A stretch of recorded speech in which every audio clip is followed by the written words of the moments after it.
Apakah Nabi ngirim Al-Fatihah untuk istrinya Siti Khadijah? Apakah Nabi ngirim Al-Fatihah untuk Ja'far saudara kembarnya? Apakah Nabi para sahabat kirim Al-Fatihah? Supaya kami paham Pak Ustadz. Jadi ini yang nanya ini, dia mau beramal kalau dilakukan Nabi. Kalau nggak dilakukan Nabi, nggak mau. Nggak apa-apa, bagus. Ada seorang sahabat Nabi, bukan sahabat Abdul Somad. Dia sebelum tidur malam bertasbih alfa uqdah 2000 simpul. Diambilnya simpul tali 2000. Simpul tali 2000. Habis itu zikir subhanallah subhanallah subhanallah 2000 simpul. Sekarang saya tanya, bolehkah bertasbih 2000 kali sebelum tidur malam? Boleh apa enggak boleh? Sekarang balik pertanyaan ini. Pernahkah Nabi melakukannya? Enggak pernah. Kalau enggak pernah dilakukan Nabi, apakah boleh dilakukan? Tadi katanya yang boleh, sekarang enggak boleh. Ternyata kalau ngomong sama orang belum sarapan susah ya.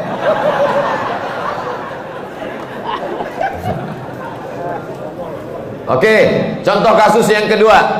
Ada seorang imam mazhab. Tadi yang bertasbih 2000 kali sebelum tidur itu sahabat Nabi, namanya Abu Hurairah. Sahabat Nabi. Di mana bisa dibaca biografinya? Dalam kitab Syiar A'lam An-Nubala. Siapa yang nulis? Imam Az-Zahabi, Imam Ahlus Sunnah wal Jamaah. Contoh yang kedua. Da'autu lisyafi'i fi salati arba'ina sanah. Saya mendoakan guru saya Imam Syafi'i fi salati, dalam salat saya arba'ina sanah, 40 tahun. Rabbi firli wali walidayya wali Muhammad bin Idris Asy-Syafi'i. Bolehkah mendoakan Imam Syafi'i 40 tahun? Boleh. Sekarang pakai logika ini. Pernahkah dilakukan Nabi? Nggak pernah. Kalau nggak pernah dilakukan Nabi berarti nggak boleh. Ini pertanyaan tingkat tinggi. Apakah mesti disyaratkan, mesti dilakukan Nabi dan sahabat? Puasa Nabi Daud, pernahkah Nabi melaksanakan puasa Nabi Daud secara berterusan? Yasumu yauman wa yuftiru yauman? Nggak pernah. Tapi Nabi memujinya. Apa kata Nabi? Ahabbu saum ilallah saumi Daud. Puasa yang paling bagus adalah puasa Nabi Daud. Nabi tak pernah melakukannya. Jadi sunnah ada 3. Yang pertama sunnah fi'liyah, Nabi melakukannya. Yang kedua sunnah qauliyah, Nabi mengucapkannya tapi Nabi tak melakukannya. Ada jenis yang ketiga, sunnah takririyah, Nabi tidak melakukannya, Nabi tidak mengucapkannya, dilakukan orang lain, disetujui Nabi. Mana contohnya? Sami Allahu liman hamidah. Nabi mengajarkan Rabbana lakal hamdu mil'us samawati wa mil'ul ardi wa mil'u ma syi'ta min syai'in ba'di. Tapi ada satu sahabat bacaannya lain. Sami Allahu liman hamidah. Rabbana lakal hamdu hamdan thayyiban mubarakan fi. Selesai salat Nabi tanya, siapa tadi yang baca alhamdulillah hamdan thayyiban katsiran mubarakan fi? Aku enggak pernah ajarkan. Aku ya Rasulullah. Apakah Nabi marah? Aku enggak pernah melakukannya. Kenapa kamu pandai-pandai buat doa itu? Kau masuk neraka jahanam. Apa kata Nabi? Apa kata Nabi? Ra'aitu bid'an wa salasuna malakan yabtadirun. Aku lihat 39 malaikat turun dari pintu langit ingin mencatat doa yang kau baca. Enggak pernah dibaca Nabi. Begitu juga dengan Allahu Akbar kabira. Diriwayatkan oleh Abdullah bin Umar bin Khattab. Nabi mengajarkan Allahumma ba'id baini wa baina khatayaya kama ba'adta bainal masyriqi wal maghrib. Sahih Bukhari. Allahu Akbar kabira ada juga dalam Sahih Bukhari. Nabi tidak pernah mengucapkannya. Siapa yang membaca itu? Sahabat. Allahu Akbar. Tiba-tiba ada sahabat di belakang. Allahu Akbar kabira walhamdulillahi katsira wa subhanallahi bukratan wa asila. Titik. Wajhatu wajhiyya itu iftitah lain.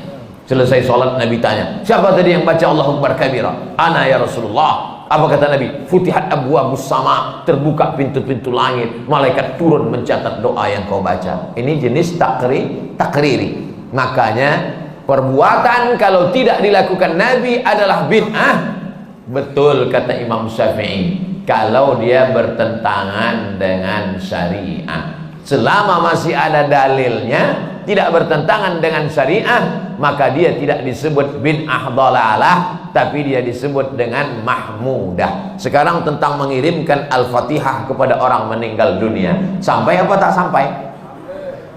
Siapa bilang sampai? Memangnya yang udah meninggal tuh pernah ngasih tahu? Alhamdulillah titipannya udah sampai, makasih ya. Imam Ibnu Taimiyah punya murid namanya Imam Ibnul Qayyim Al-Jauziyah. Punya kitab namanya Kitab Ar-Ruh. Sudah diterjemahkan ke bahasa Indonesia 3 huruf, R-O-H, roh. Di situ diceritakan Imam Ahmad bin Ambal lewat di suatu makam. Ada orang baca Quran. Kata dia, berhenti, jangan kau baca. Lalu disebutkanlah sanad-sanadnya bahwa membaca Quran itu untuk orang meninggal dunia tidak terlarang. Tentang kitab roh ini tidak diragukan, karena ada seorang dapat gelar doktor gara-gara meneliti kitab roh, namanya Dr. Bassam dari Kuwait. Umar bin Khattab punya anak laki-laki namanya Abdullah bin Umar bin Khattab. Dia pesan, kalau aku meninggal dunia, nanti bacakan di atas makamku pangkal Al-Baqarah 5 ayat sampai wa ulaika humul muflihun, dan ujung Al-Baqarah 3 ayat lillahi ma fis samawati sampai habis. Pesan Abdullah bin Umar bin Khattab kepada orang nanti kalau aku sudah meninggal. Berdasarkan itu Imam Nawawi meninggal tahun 676 dari kalangan mazhab Syafi'i, dalam kitab Al-Azkar mengatakan, wa in khatimul qur'ana fahuwa hasanun, seafdal-afdalnya dibacakan sekhatam Al-Qur'an. Kalau tidak sanggup sekhatam Al-Qur'an, likulli syai'in qalbun, segala sesuatu punya hati, wa qalbul Qur'an Yasin, hatinya Al-Qur'an adalah Yasin. Enggak sanggup juga Ummul Qur'an Al-Fatihah. Itulah dia dalil-dalil orang yang membacakan Quran. Kalau nggak setuju, jangan salahkan orang karena orang punya dalil. Saya nggak setuju, nggak usah lakukan. Yang tidak boleh itu adalah tidak ada ulama satupun yang membolehkan, dia membuat sendiri. Nah, itu nggak boleh. Imam Nawawi, ini Imam Nawawi bukan imam sembarangan. Dia bukan selevel Imam Samudra, apalagi Imam S. Arifin. Imam Nawawi, kalau kita baca kitab pertama Sahih Bukhari, di bawah Sahih Bukhari Sahih Muslim. Imam Muslim muridnya Imam Bukhari. Kalau kita baca Sahih Muslim kita nggak paham, kita mesti baca kitab Al-Minhaj Syarah Sahih Muslim Ibn Al-Hajjaj Imam Nawawi. Imam Nawawi itu dalam kitab fikih, kitab besar Al-Majmu' Syarah Muhazzab, Raudatul Talibin wa Umdatul Muftin. Saya ngajar hadis arba'in, hadis paling sedikit kecil arba'in, Imam Nawawi. Hatam arba'in naik kitab Riyadus Shalihin, Imam Nawawi. Hatam Riyadus Shalihin naik lagi kitab Al-Azkar, Imam Nawawi. Membaca kitab Mustalah Hadis yang disyarah oleh Imam Suyuti, Tadribur Rawi, Syarah Takrib Nawawi. Imam besar. Apa kata Imam Nawawi mengomentari hadis tentang pelepah korma? Nabi membelah pelepah korma, ditusukkannya ke makam.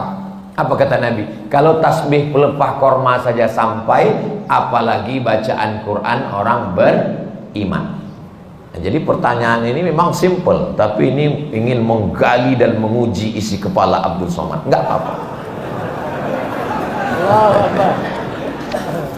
Kalau nggak setuju, nggak usah lakukan, tapi jangan salahkan, karena nanti takutnya di akhirat ketemu dengan Imam Nawawi malu.